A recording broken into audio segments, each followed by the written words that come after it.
পুনৰ নতুন এটা ভিডিঅ'তে মোৰ চেনেললৈ সকলোকে স্বাগতম জনাইছোঁ। আৰু আজি বনাইছোঁ আমৰ আচাৰ কাৰণে মই 15 কেজি আম লৈছোঁ আৰু মই পুৰঠ আমেই লৈছোঁ। একদম কোমলীয়া আমটো লোৱা নাই। আৰু কোমলীয়া যদি আমটো লোৱা হয় আচাৰখিনি সোনকালে বেয়া হোৱাৰ চান্স থাকে। প্ৰথমে মই আমখিনি ভালদৰে কাটি ল'ম। কাটি ধুই মেলি ধৰি লওক কেনেকৈনো বনালোঁ আচাৰখিনি। আৰু কম তেলতে কম মছলাৰ কোনো ভিনেগাৰ ব্যৱহাৰ নকৰাকৈ মই এই আচাৰখিনি বনাইছিলোঁ। প্ৰথমে মই আমৰ যোনটো ঠাৰি অংশ সেইটো প্ৰথমে কাটি ল'ম। কাটি আধা ঘণ্টাৰ কাৰণে মই ৰাখিম। মানে যোনখিনি পানী লৈছোঁ টিঙত সেইখিনিত মই অকণমান নিমখ দি ৰাখিছোঁ। আৰু কাৰণ আমৰ যোনটো আঠা আছে এই আঠাখিনিৰ কাৰণে আমৰ আচাৰখিনি সোনকালে বেয়া হোৱাৰ চান্স থাকে। আৰু আপোনালোকে ভিডিঅ'টো স্কিপ নকৰাকৈ চাই গ'লে গম পাব মইনো কেনেকুৱা পদ্ধতিত বনালোঁ আমৰ আচাৰখিনি। আৰু এইফালে মই গোটেই আমখিনি কাটি হৈ গ'ল। মানে ঠাৰি অংশটো মই কাটি নিমখত এনেকৈ ৰাখি লৈছিলোঁ। আধা ঘণ্টাৰ পিছত মই এইখিনি ভালদৰে ধুই ল'ম। ভালদৰে ধোৱাৰ পিছত মই এইখিনি ধৰি লওক মিডিয়াম চাইজতে কাটিম। আৰু আপোনালোকৰ কাটাৰ চাইজটো নিজৰ ওপৰতে ৰাখি পেলাই কাটিব, মানে কোনটো চাইজত কাটিব।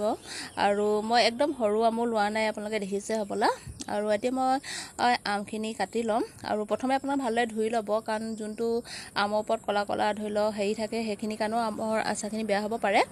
আৰু এইফালে মই আমখিনি কাটি ল'ব লৈছোঁ।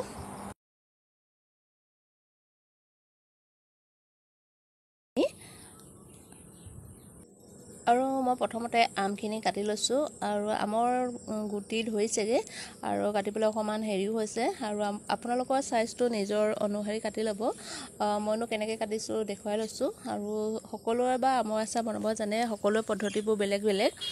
আৰু কিছুমানৰ আচাৰ জল্দি বেয়া হৈ যোৱা কাৰণ এইটো কাৰণে, যদি আপোনাৰ আমৰ আচাৰ পানী থাকে, মানে আমখিনি যোনখিনি শুকুৱাই সেইখিনি পানী নিচিনা থাকে, তেতিয়া আপোনালোকৰ আমৰ আচাৰখিনি জল্দি বেয়া হৈ যায়। আৰু যদি আপোনালোকৰ বটলটো যদি পানী থাকে সেইটো তেতিয়াও আমৰ আচাৰ বেয়া হৈ যায়। আৰু যদি তিতা চামুচ ব্যৱহাৰ কৰা হয় তেতিয়াও আপোনালোকৰ আমৰ আচাৰখিনি বেয়া হৈ যায়। আৰু আইতাসকলৰ কোৱা মতে বোলে বাহিৰ গাঁৱত যদি আমি চুওঁ তেতিয়াও আচাৰখিনি বেয়া হয়।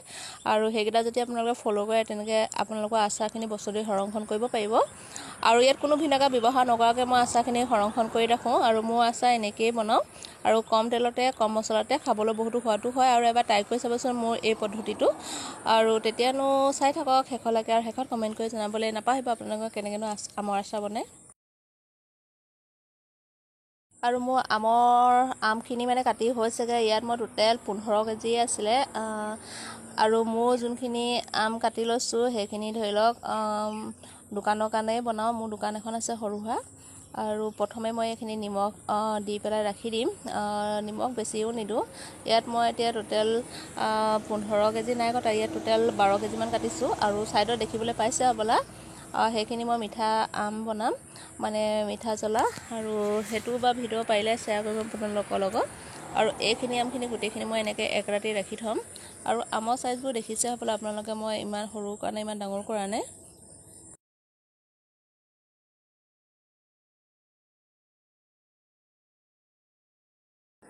আৰু এইফালে মোৰ আমখিনি শুকুৱাই ল'লোঁ। আমৰ যোনটো ভিডিঅ' আছিলে সেইটো ডিলেট হৈ গ'ল যেন হয় ৰ'দত দিয়াটো। মই ৰ'দত ধৰি লওক আমখিনি এদিন এৰাতি ৰাখি থৈছিলোঁ। আৰু তাৰ নেক্সট দিনাখনি মই ৰ'দত দিলোঁ।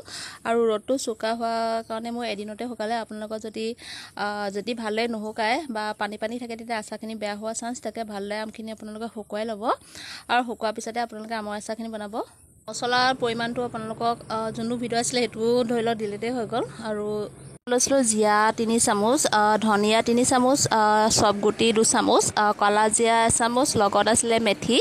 আৰু লগত লৈ লৈছিলোঁ মই যোনখিনি মেইন ধৰি লওক আপোনালোকৰ আচাৰখিনি বেয়া মানে হ'বলৈ নিদিয়ে, সেইটো হৈছে মোৰ জালুক লৈছিলোঁ আধা চামুচ। আৰু গোটেইখিনি মই এনেকৈ ভাজি ল'লোঁ। লগত শুকান জলকীয়া কেইটামানো মই এড কৰি দিছিলোঁ বাৰু, সেইখিনি দেখুৱাবলৈ নোহোৱাৰ কাৰণে মই মুখেদিয়ে কৈ দিলোঁ আপোনালোকক।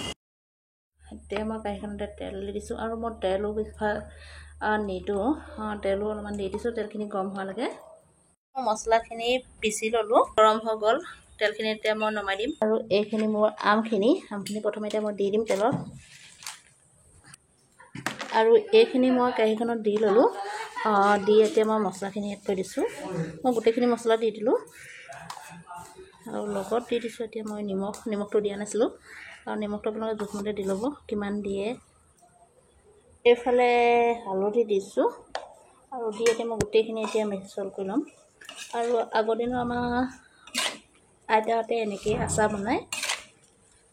আৰু আপোনালোকে জালুকটো দিবলৈ নাপাহৰিব। জালুকটো দিলে আপোনালোকৰ আচাৰখিনি বহুত দিন ভাল হৈ থাকে। আৰু মোৰ ভাগৰ আচাৰ এতিয়া ধৰি লওক 2 বছৰ 3 বছৰ ধৰি আচাৰ বেয়াই হোৱা নাই, তেনেকৈ আছে। মই যেতিয়া আচাৰখিনি বনাওঁ এনেকৈ অকণমান ভাজি পেলাই বনাই দিওঁ। প্ৰথমে মই গোটেইখিনি মিলাই লৈছোঁ আচাৰখিনি। ইয়াত এতিয়া মই হ'ব হ'বলা আপোনালোকে কটাখিনি মই দেখুৱালে আপোনালোকে গম পাব কিমানখিনি আছিলে। গোটেইখিনি মই বনোৱা হৈ গ'ল আৰু এইখিনি আপোনালোকক দেখুৱাই দিছোঁ। আৰু এইখিনি ইয়াত মই দি দিম কালাৰ কাৰণে অকণমান ৰেড চিলি। সেইভাগে নিদিলেও হয় বাৰু, এনেকৈ খাবলৈ সোৱাদ হয়।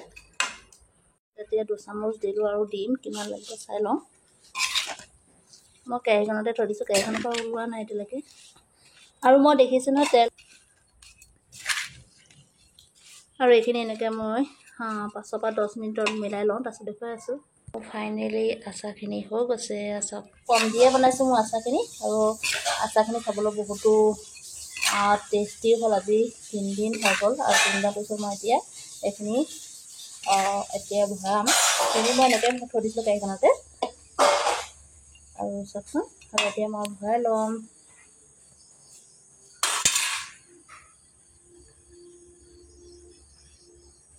আৰু মই ভৰাবলৈ, আৰু ইয়াত মই কোনো ভিনেগাৰ ব্যৱহাৰ কৰা নাই। এয়া চাওকচোন কালাৰটো কিমান ধুনীয়া হৈছে। অলপ অলপকৈ মই ভৰাই লওঁ আচাৰখিনি। আৰু আপোনালোকে যোনটো বটল ল'ব সেইটো চিচাৰ বটল ল'ব। আৰু আপোনালোকে বছৰ ধৰি এনেকৈ আমৰ আচাৰকণ সংৰক্ষণ কৰিব পাৰিব। মই গোটেই আচাৰখিনিতে ভৰাই ল'ম। ভৰাই পেলাই আপোনালোকক দেখুৱাই আছোঁ। আৰু কালাৰটো ধৰিব পাৰিছে হ'বলা, কালাৰটো কিমান ধুনীয়া হৈছে।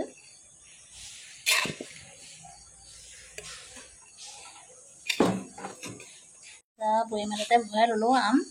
এইটো মোৰ 1 কেজি বটল হয়। আপোনালোকে বাৰু ভিডিঅ'ত কেনেকৈ ধৰিব পাৰিছে গম পোৱা নাই। আৰু মই আচাৰখিনি এনেকৈ চিচা বৈয়ামতে ভৰাই ৰাখিছোঁ। আৰু ইয়াত মই সপ্তাহত 3 দিনকৈ ধৰি লওক ৰ'দত দিম। আৰু যেতিয়া এই ৰ'দত দিম, ইয়াত মই কাপোৰখন হেৰি কৰি ৰাখি দিম। আপোনালোকে দেখোন আৰু কম তেলতে বনোৱা এই আচাৰকণ বস্তুটো আপোনালোকে সংৰক্ষণ কৰিব পাৰিব। আৰু ভিডিঅ'টো চাই ভাল পালে কমেণ্ট কৰি জনাবলৈ নাপাহৰিব, আৰু এবাৰ ট্ৰাই কৰি চাবচোন।